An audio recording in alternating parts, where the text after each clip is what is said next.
Kuva igice cya 23 andi mategeko y'Imana, umurongo wa mbere.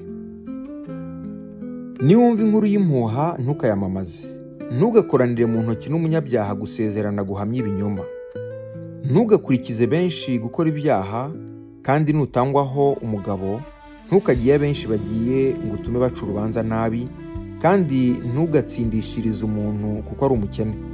Nuhura n'inka y'umwanzi wawe cyangwa n'indogobe ye izimira, ntukabure kuyimuzanira, kandi nusanga indogobe y'umwanzi wawe umutwaro ihetse yawugwanye ukagira ngo wirengagize kumufasha, ntukabure kumufasha. Ntukagure ku rubanza rw'umukene uri muri mwe, wirinde cyane ibirego by'ibinyoma. Ntukice utacumuye ukwiriye gutsinda umuziza akarengane, kuko ntazatsindishiriza umunyabyaha. Ntugahongerwe, kuko impongano ihimya amaso y'abareba, kandi igoreka imanza z'abakiranutsi. Kandi ntugahate umusuhuke w'umunyamahanga, kuko muzi umutima w'umusuhuke, kuko namwe mwari abasuhuke mu gihugu cya Egiputa.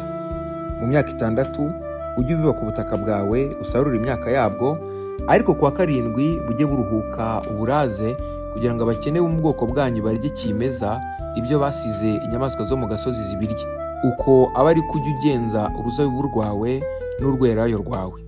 Mu minsi 6 ujye ukora imirimo yawe, kuwa 7 ujye uruhuka, kugira ngo inka yawe n'indogobe yawe ziruhuke, umwana w'umuja wawe n'umusuhuke w'umunyamahanga basubizwemo intege.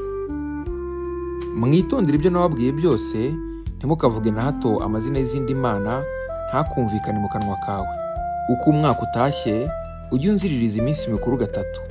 Ujye uziririza iminsi mikuru y'imitsima itasembuwe.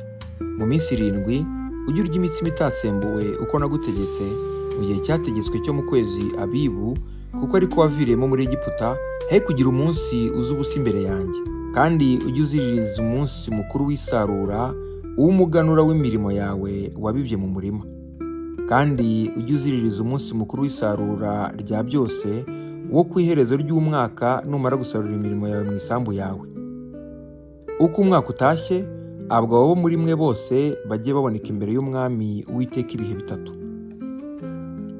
Amaraso y'igitambo ntambiwe ntukayatambane n'imitsima yasembuwe. Kandi urugimbu rw'icyatambwe ku munsi mukuru wanjye ntirukarare ngo rugeze mu gitondo. Umuganura w'ibibanje kwera mu butaka bwawe ujye uwuzana mu nzu y'Uwiteka Imana yawe. Ntugatekeshe umwana w'ihene amahenehene ya nyina. Dore ndatuma marayika imbere yawe akurindire mu nzira akujyana aho nakwiteguriye. Mumwitondeho, mumwumvire, ntimukamugomere, kuko atazababarira ibicumuro byanyu, kuko izina ryanjye riri muri we. Ariko numwumvira by'ukuri ugakora ibyo nzavuga byose, nanjye nzaba umwanzi w'abanzi bawe n'umubisha w'ababisha bawe. Kuko marayika wanjye azakujya imbere, akakujyana mu Bamori n'Abaheti n'Abaferizi n'Abanyakanani n'Abahivi n'Abayebusi, maze nkabarimbura. Ntuzikubite imbere y'imana zabo, ntuzazikorere kandi ntuzagenze nkabo, ahubwo uzabarimbure rwose, utembagaze inkingi z'amabuye bubatse. Kandi muzakorere Uwiteka Imana yanyu, nayo izaha umugisha umutsima wawe n'amazi yawe, kandi nzakura indwara hagati muri mwe. Mu gihugu cyawe ntawe uzavanamo inda, ntawe uzagumbaha, umubare w'iminsi yawe nzawusohoza udakenyutse. Nzohereza igitinyiro cyanjye kikujya imbere, nirukane abantu uzageramo bose, ntume ababisha bawe bose baguha ibitugu.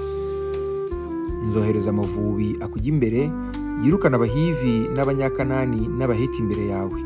Sinzabirukana imbere yawe mu mwaka umwe, kugira ngo igihugu kidahinduka umwirare, inyamaswa zo mu ishyamba zikagwira zikagutera. Ahubwo nzabirukana imbere yawe ni ruto, ngeze aho uzagwirira ukazungura icyo gihugu. Nzagushyiriraho urugabano ruhere ku nyanja itukura rugere ku nyanja y'Abafilisitiya, kandi ruhere ku butayu rugere ku ruzi Ufurate, kuko nzabagabiza abatuye muri icyo gihugu mukabanesha, mukabirukana imbere yanyu.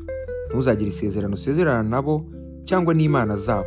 Ntibazagumye kuba mu gihugu cyawe, kugira ngo batakuncumuzaho, kuko wakorera imana zabo ntibyabura kukubera umutego.